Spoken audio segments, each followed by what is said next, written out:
welcome to the Killer Innovations Podcast for Saturday, February 11th, 2006. Coming to you from Washington, D.C., this is show number 45. We're doing a little bit of a different intro. We're squeezing the podcast in just before I leave for Spain. So we're trying to get this in, get it up and posted, and then I'll be hopping on an airplane to Barcelona, Spain for the 3GSM conference.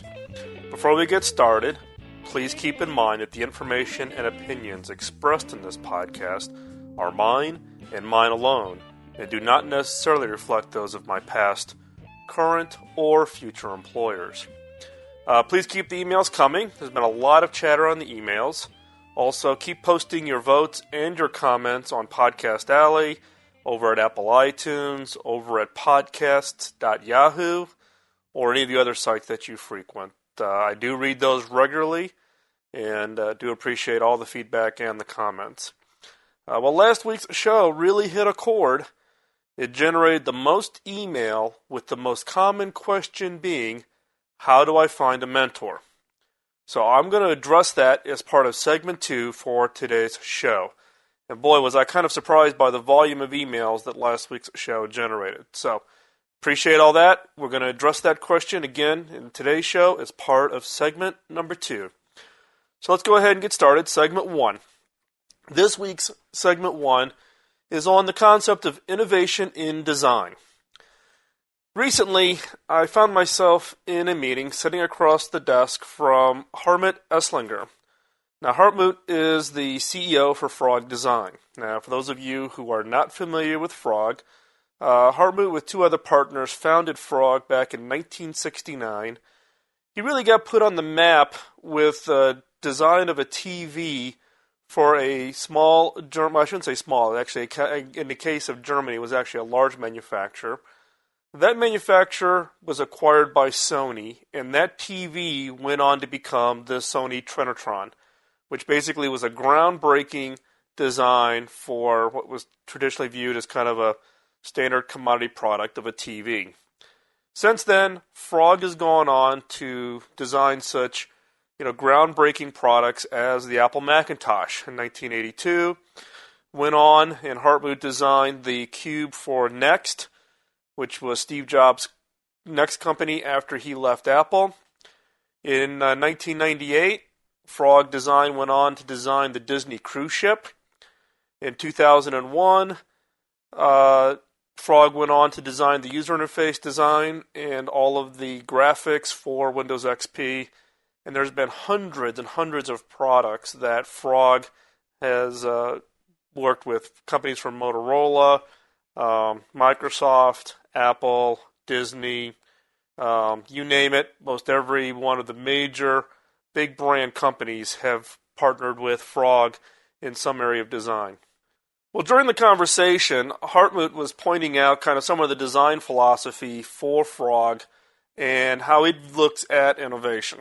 So basically, Hartmut broke it down into 3 basic areas of innovation that Frog focuses in on and where they think their customers should be focusing. The first one is what he would call physical innovation. This is the actual innovation around what we would traditionally refer to as the industrial design. So in this case, it's really focusing on the ROI and what he calls the brand equity through timely product releases. Meaning, how do you design and deliver the product so that when it comes to the market, it really does enhance the brand equity and is attractive enough to where customers are buying their product and you get an ROI that's appropriate for the design effort that you put into it. The second area is what he refers to as digital innovation. Now, in the case of digital innovation, what he's focusing on here is really about the user interface, the whole user experience. How do you use the software? How do you interact with the device itself? How do you take the device out of the box? And how do you have that really out-of-box experience? So in this case, really we're focusing on this whole digital innovation. And then the third area is what he refers to as the emotional innovation. And this is focused on things like strategic branding. And really what Hartmut believes and his team is focused on is around this emotional innovation, is around the fact and the belief that strategic branding leads to increased customer loyalty. I mean, if you think back to 1982 when Frog Design did the work around the original Macintosh, that ignited a passion about the product. It was like nothing else that existed.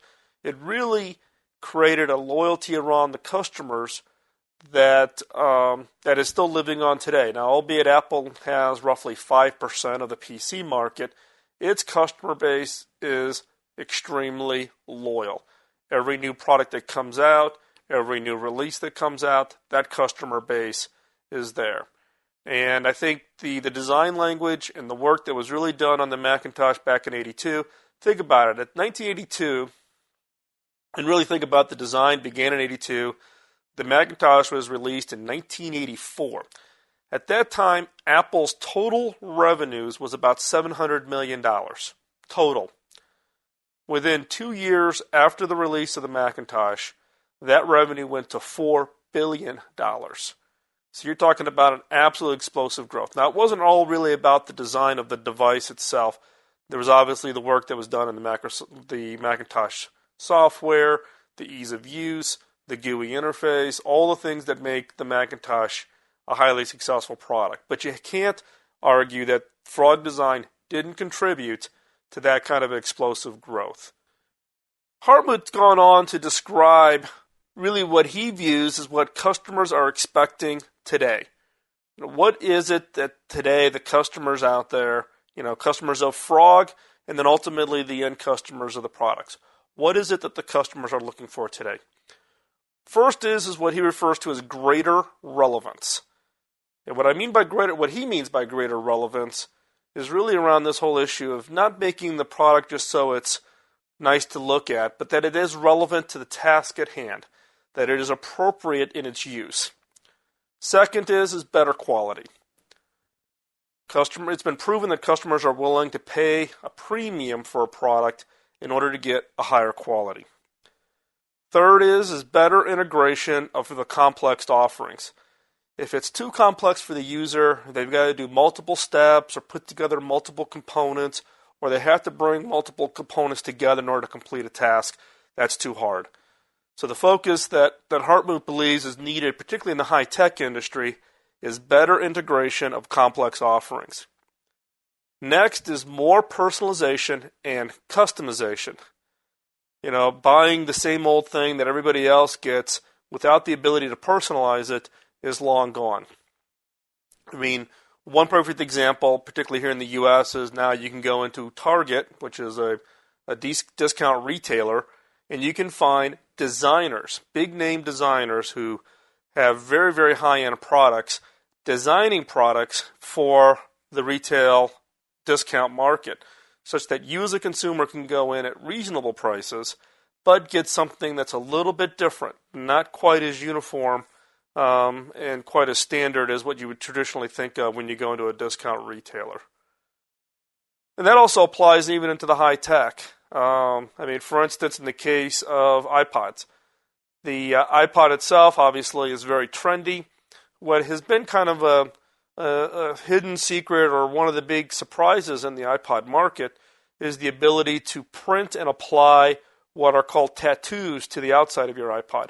So you can go down to your local retailer, you buy these sheets of paper that you can stick into your printer, you design whatever you want as the graphic, you print it, you peel it off, and you wrap it around your iPod.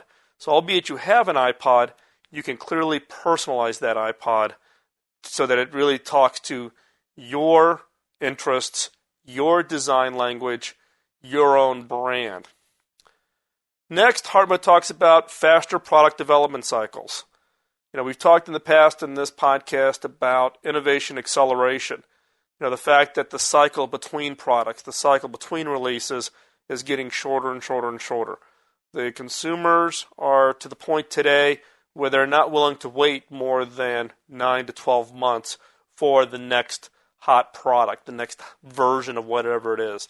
Again, Apple has done an excellent job on the iPod to where they're kind of on this 6 to 9 month cycle where they're releasing either new versions of their iPods, new versions of the software, but they're constantly innovating, constantly giving the next great thing for the customer and to keep that cycle up. And then lastly, Hartmouth believes where a lot of companies fall flat is having a fully integrated brand, physical product, and digital presence. So it isn't just about, you design the product and you don't think about its impact on the brand. You don't design your website and not think about the physical product. So the key here is how do you create a fully integrated brand, physical product, and digital presence. So again, just in summary, again, we're talking with regards to Frog Design and kind of the philosophy that Hartmut Esslinger shared in this conversation. One is the fact on the areas of innovation that Frog Design focuses in on is physical innovation, digital innovation, and emotional innovation.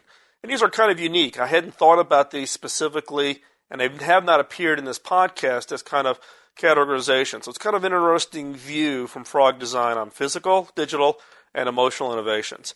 And again, what does he believe customers are expecting? 1, greater relevance. 2, better quality. 3, better integration of complex offerings. 4, more personalization and customization. 5, faster product development cycles. And lastly, fully integrated brands, physical products, and digital presence. And needless to say, being in the same room with Hartmut was quite overwhelming. He is a very dynamic individual. He's been a real thought leader in the industry. He's had huge impact, particularly in the high-tech industry, but overall as part of one of the leading thinkers of the design world and the use of innovation in the design world. He definitely is one to keep track of. Moving on to segment number 2, finding a mentor. Now, needless to say, this was the big question that I got via emails from last week's show. Everybody was interested in not only the steps that you have to go through to really take your idea and execute it from a standpoint of a startup innovation, but the real question was how do I go find the mentor? And I emphasized in last week's show, and I've emphasized in previous podcasts, how important mentors can be for you. Now, I've shared in the past about my early mentors. One in particular, a guy by the name of Bob Davis. Bob is one of the early big thinkers in the software industry and licensed software in the 70s and early 80s. He was one of the original management teams at Colonet Software, which eventually became Computer Associates. Bob was the one who hired me straight out of college and basically took the snot-nosed kid who thought he knew everything and whipped me into shape, but really also helped me think about the role of technology, the role of innovation, and how to think differently from the standpoint of having impact. Now, in recent times, I've kept up the whole concept of mentoring and have not stayed with the same mentor over my entire career, but have actually moved my mentors along as my career has changed and as I have focused on new areas or areas that I need to fill out in my own skill set. My most recent mentor, or the person who I really think of as my mentor today, is a gentleman by the name of Alex Mandel. Now, Alex is the former president and COO of AT&T, and most recently, Alex was my boss at the company that I joined, the company just previous to the one that I'm at now. Alex has been quite successful in his career. He was originally the CFO at AT&T and then went on to become the president and COO, and then he left to start a new company, and that's where I joined up with him. But even following, I've been away from that company going on 6 years, and Alex and I get together on a quite regular basis, and clearly I view him as my current mentor. So even in a long past, when you've achieved success in your career, don't give up the idea of constantly making sure that you've got yourself surrounded by mentors who can really help keep you on track, keep your feet grounded, and keep growing from the standpoint of your own expertise. But it's important to know what a mentor is and what a mentor is not. So first of all, let's talk about what a mentor is not. It is not passive. This is not just get together and play nice patty cake and have the casual conversation. So if you're really into a mentoring relationship, it is not passive. It is not infrequent. This isn't a once a year Christmas party get together, and it's also not you can't call the person a reference when the only time you talk with them is when you need a reference for the next job. That is not a mentor. What is a mentor is active. It's almost apprentice-like. You're sitting at someone's feet, you're learning from their background, their skills, their expertise, and that is, clearly, how you learn. It is not, sitting back and letting them spoon feed you. It is you have to be active in the engagement. You have to be active in the conversation. You have to have also someone, from the standpoint of being active, is that they also have to be honest. They have to be willing to be in your face. They have to be willing to point out where you're flat out wrong, whether that be your attitude, the decision processes that you're using, pointing out holes in your skill set, holes in your educational background, holes in whatever. You want somebody who is going to be, brutally honest. This is not, having the mentor is not, the purpose is not for you to have an ego boost of someone sitting there being your cheerleader. Now, obviously, you want somebody who's going to be supportive. They're going to be there for you. They're going to help you be successful, but they're also going to be honest about what it is you need to do to be successful. And having a mentor relationship means that the conversation and the action is frequent and it's committed. If you're constantly scheduling times to spend together and it constantly gets rebooked or pushed off, not followed through, then it's not a mentoring relationship. Both parties need to be committed. So the question is how do you find it? So we've talked about what a mentor is, what a mentor is not. So how do you find a mentor? Well, first off, you need to define your own criteria. In this case, I'm going to share with you what I think my criteria is. Your criteria may be something completely different, and it's worth the time for you to think about, what is the criteria that you want to apply when you look at individuals who you may ask to get engaged with on a mentoring relationship. So, the criteria that I'm using is one, someone I trust.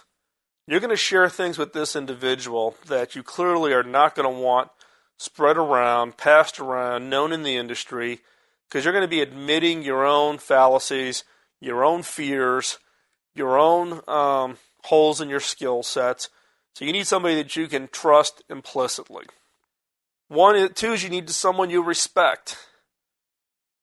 Somebody that's at the same level of you. That's really not a mentoring relationship. That's more of a partnering kind of a relationship. You need somebody who's had success in their career, success in a certain part of their life that you respect and that you think would be a good match for what it is you're trying to achieve. So you need to have someone you respect. Again, you need to have someone whose career you yearn for. You need to have the dreams. You need to have a dream of where you're going.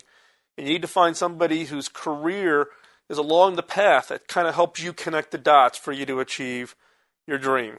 Now, let me kind of do a little bit of a sidestep here. Many people that I've had conversations with over the years when they start talking about mentoring and who they respect and who they would like to be mentored by tends to focus on money.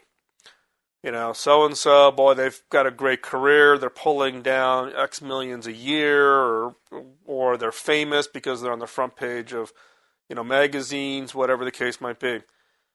In my case, I have never chosen a mentor based on their career presence or by money.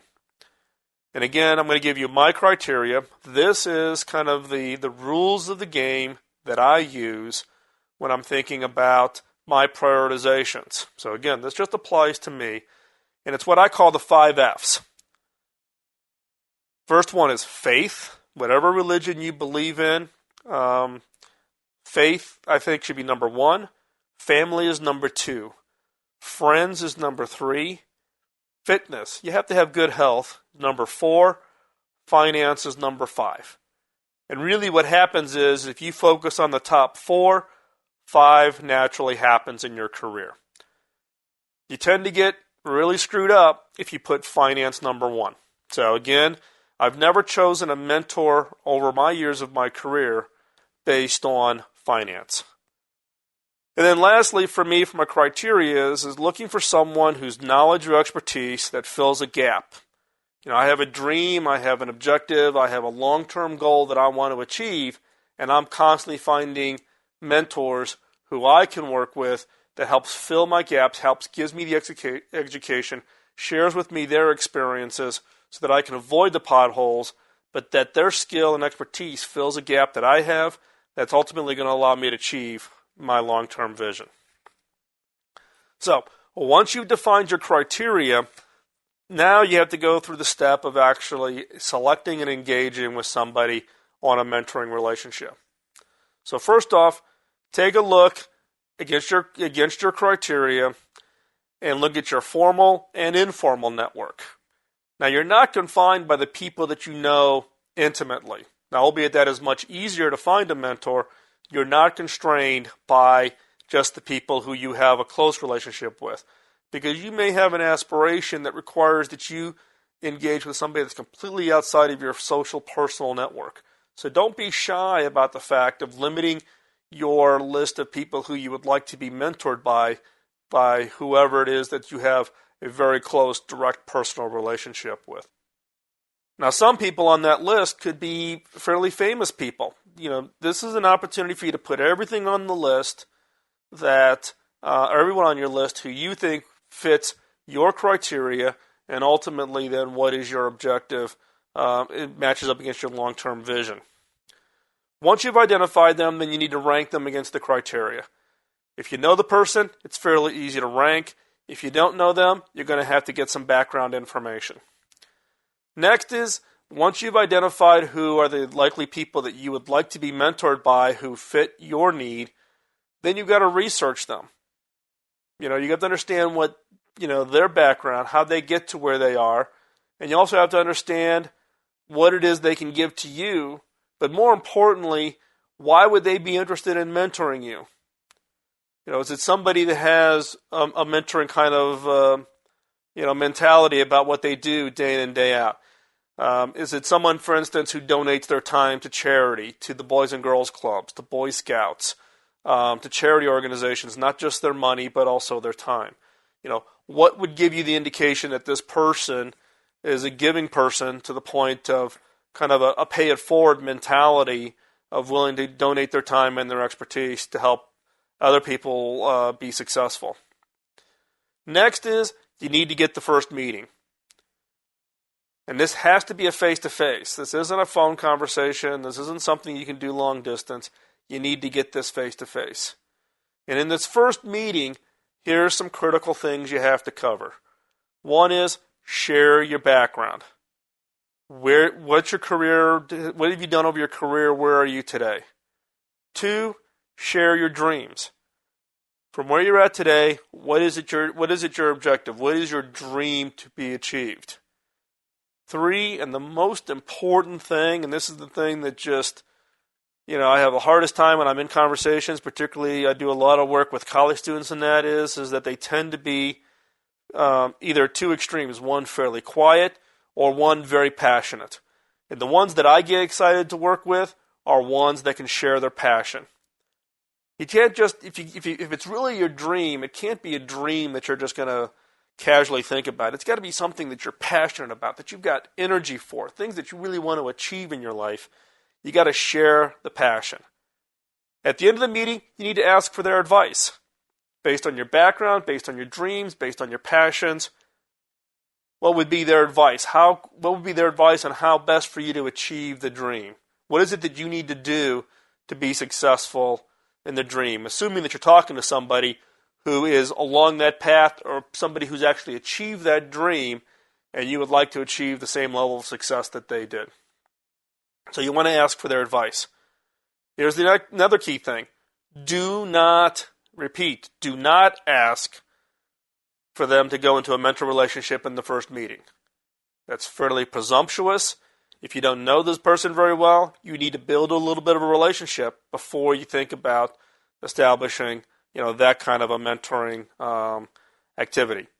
So, assuming that you've got through the first meeting successfully, now what do? You set up another meeting. Let some time pass, go off, reflect on what you heard in the first meeting, and then set up a second meeting. And now here's the key things for the second meeting. 1, show that you listened. Feedback what advice they gave you. Show that you've applied their advice. If their advice was for you to do some research, think about going back to school, whatever the case might be, show that you're applying, that you have applied it or you're working towards applying their advice. Ask for their advice again. Ask for refinement. Ask for clarification on their advice from the first meeting. And at the end of that meeting, then you can ask them for a mentoring relationship. And what you're basically asking for them in that mentoring relationship is that they would commit to meet with you on a regular basis, that they would give you advice, that they would be openly and honest, that you would take that advice and apply it. Nobody wants to be in a mentoring relationship or an apprentice kind of a relationship when you're giving advice and the person just blows you off and doesn't take that advice to heart. Because then, really what's the role, rather than just taking interesting meetings. If you do get established into a mentoring relationship, here's some other ground rules. And these ground rules cannot be violated. 1, give credit. Tell people that, the work that you're doing and when you get success in your career, it isn't always about you. It's about the people that help you get there. In my case, it's Bob Davis, it's Alex Mandel, it's others who have mentored me along the way. John Sidgmore was a mentor of mine. John was the early CEO at UUNet. I've been fortunate to have great men who I've been able to count as mentors and who've significantly helped me along my career to be successful. Give credit to those that have helped you along the way. And 2, and this is the most important rule, don't violate the trust. If you're given access, particularly to high-profile individuals, don't violate the trust. Don't abuse the access. So if you've got a mentoring relationship with somebody that is not the person or the relationship that you should violate and go try to sell them. The relationship is off limits. If you get into a mentoring relationship, that is not somebody or that company that you should be considering to have any kind of a customer-vendor relationship with, because that clearly causes a huge amount of confusion and conflicts of interest. Don't abuse the access. Don't bring your friends in. Don't use your connection to ask your mentor to take meetings with friends of yours. This is a one-on-one relationship. Do not abuse the access. Secondly, don't name drop. It is one of the biggest challenges, and I know actually I get a lot of criticism from listeners of the podcast thinking that I'm name dropping based on the people that I know or the people that I've had meetings with or whatever. And I sure hope you don't take it that way, because my intention is not to name drop, and actually I hate when people just get into the process of just name dropping. The purpose of giving you names is just to give you examples. But if you have a mentoring relationship, you're not out there shouting from the treetops, oh, I've got access to so-and-so, and I can get so-and-so on the phone at any time. So-and-so responds to my emails right away. It is not something to boast about. It is something to treasure. If someone's willing to give you their time and be your mentor, that is something for you to value. And it's a gift that you should value and you should protect and not abuse. Okay? So hopefully that description of the background of what a mentor is, what it's not, the criteria, particularly the criteria that I use, you need to come up with your own criteria, and then what's the process of ranking them, researching them, get the first meeting, reflect on what you heard, do the second meeting, then ask for a mentoring relationship, and then don't forget the rules. Give credit and don't violate the trust. Moving on to segment 3, the killer question of the week. Now, the killer question for this week is similar to a killer question from a previous podcast. And that question was focusing on looking at other industries that where you could find ideas that could apply to yours. Now, this is just a slight variation, not confined to industries, but really to look widely for other idea sources coming from things that you normally would not consider. So, this week's killer question is, what ideas can you adapt from other worlds or fields? So again, what ideas can you adapt from other worlds or fields? Now, what do I mean by worlds or fields? Well, basically, this could range everything from things like the North Pole, bottom of the ocean, or other fields of interest such as science, religion, art, economics, history, physics, plumbing, music, the circus, the army, Hollywood. Think of something that is totally outside of your industry, totally outside potentially even your areas of interest, and go learn about that field of interest. Look at their problems, look at their solutions, look how their business operates, look how the value chain is created in a certain area. Look how, we talked in previous podcasts about biomimicry. How do you look at biology and how biology has adapted and solved problems, and can you apply them to your particular industry? So again, this week's killer question is, what ideas can you adapt from other worlds or fields? With that, thanks for listening. Please send me your audio comments. I'm going to play them for show number 50. We're at show 45 today. We're coming up on the 1-year anniversary of the podcast, coming up here at the end of March. So I'm targeting to try to get show 50 around the same time as the 1-year anniversary. That's kind of amazing. 50 podcasts in 12 months.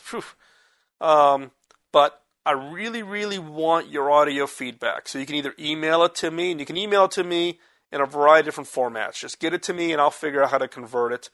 So email it to podcast@killerinnovations.com. Or, rather than you spending all the time generating it that way, you can just call the voicemail feedback line at +1 703 636 4460. Again, +1 703 636 4460. And it can be as short or as long as you want. Try to keep it under 3 minutes or so. But I've got some listeners that have just called up and left a quick 15 or 30 seconds. What I'm really looking to hear from you is your thoughts on the podcast, your thoughts on innovation, your thoughts on innovation in your business, industry, or your personal life. Whatever it is you want to say, get those to me, and I'm really looking to string those together and allow you to hear from the listeners of this podcast their thoughts about the show and their thoughts about innovation.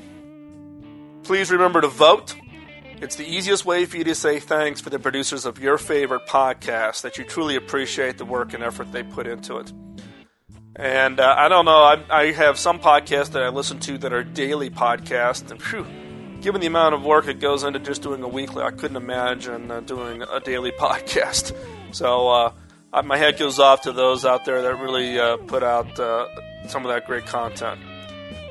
This week, get creative, ask yourself one killer question, and generate a minimum of 5 great ideas. And then go out and execute. We'll talk to you next week. Thanks for listening. Bye-bye.